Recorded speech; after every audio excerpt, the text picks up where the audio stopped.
Hi friends, welcome to our channel காரக்குழம்பு.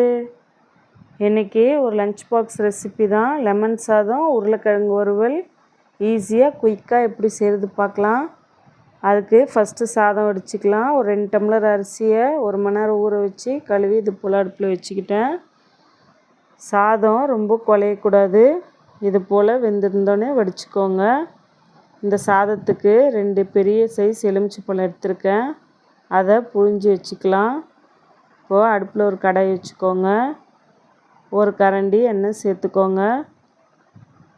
எண்ணெய் சூடானதும் 1 spoon கடுகு உளுத்தம்பருப்பு, 1 ஸ்பூன் கடலைப்பருப்பு, 2 ஸ்பூன் வேர்க்கடலை சேர்த்து நல்லா வதக்கிக்கோங்க. இப்போது இதுக்கு 10 பல் பூண்டு எடுத்து உரித்து வச்சுருக்கேன், அதையும் சேர்த்துக்கோங்க. லெமன் சாதத்துக்கு கண்டிப்பாக பூண்டு சேர்க்கணும், அப்போ தான் நல்லாயிருக்கும். காரத்துக்கு ஒரு காஞ்ச மிளகாய் கிள்ளி சேர்த்துக்கோங்க. காரம் அதிகம் சேர்க்காதீங்க, குழந்தைங்க சாப்பிட மாட்டாங்க. ஒரு கொத்து கருவேப்பிலை சேர்த்து நல்லா வதக்கிக்கோங்க. சிம்மில் வச்சு பூண்டு நல்லா வேகணும். பூண்டு வேகட்டும், அதுக்குள்ளே போய் நம்ம சேனலை சப்ஸ்கிரைப் பண்ணிவிட்டு வந்துடுங்க.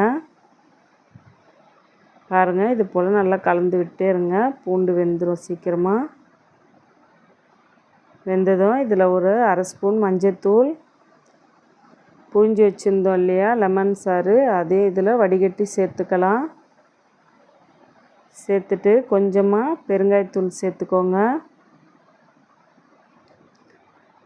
ஒரு ஸ்பூன் உப்பு சேர்த்துக்கோங்க. நான் சாதம் வடிக்கும்போது அதில் 1/2 ஸ்பூன் உப்பு சேர்த்து தான் வடித்தேன். ரொம்ப கொதிக்க விடாதீங்க, கசப்பு தன்மை வரும். கொஞ்சமாக கொதித்தோடனே இறக்கிடலாம். இந்த அளவுக்கு வந்ததும் இறக்கி சாதத்தை போட்டு கிளறிடுங்க. இப்போ இதுக்கு ஒரு சைடிஷ் பார்த்துடலாம்.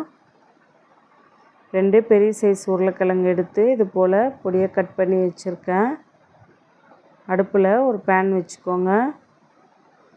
2 ஸ்பூன் எண்ணெய் சேர்த்தாலே போதும், இதுக்கு எண்ணெய் அதிகமாக தேவைப்படாது. பாருங்கள், இந்த இவ்வளோ எண்ணெய் இருந்தால் போதும். எண்ணெய் சூடானதும் ஒரு 1/2 ஸ்பூன் கடுகு சேர்த்துக்கோங்க. கடுகு நல்லா பொரியட்டும். பொரிஞ்சதும் கட் பண்ணி வச்சுருந்த உருளைக்கிழங்கு இதில் சேர்த்துக்கலாம். சேர்த்து நல்லா கலந்து விட்டுக்கோங்க.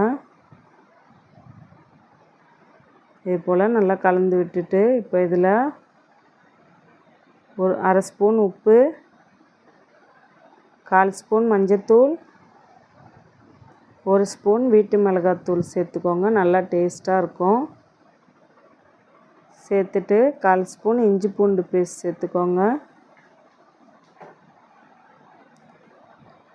ஒரு 4-5 கருவேப்பிலை இலை சேர்த்துக்கோங்க. சேர்த்துட்டு நல்லா கலந்து விட்டுக்கோங்க.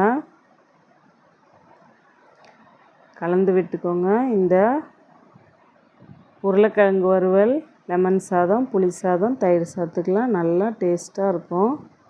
போல் கலந்து விட்டுட்டு வேகிறதுக்கு 1 டம்ளர் தண்ணி ஊற்றிக்கோங்க. தட்டு போட்டு மூடி சிம்மில் வச்சுருங்க. நல்லா வேகணும் உருளைக்கிழங்கு. பாருங்கள், இப்போயே நல்லா 3/4 வேக்காடு வெந்துடுச்சு. இப்போ மறுபடியும் மூடி வச்சுக்கோங்க. சிம்மிலே வச்சு வேக வைங்க.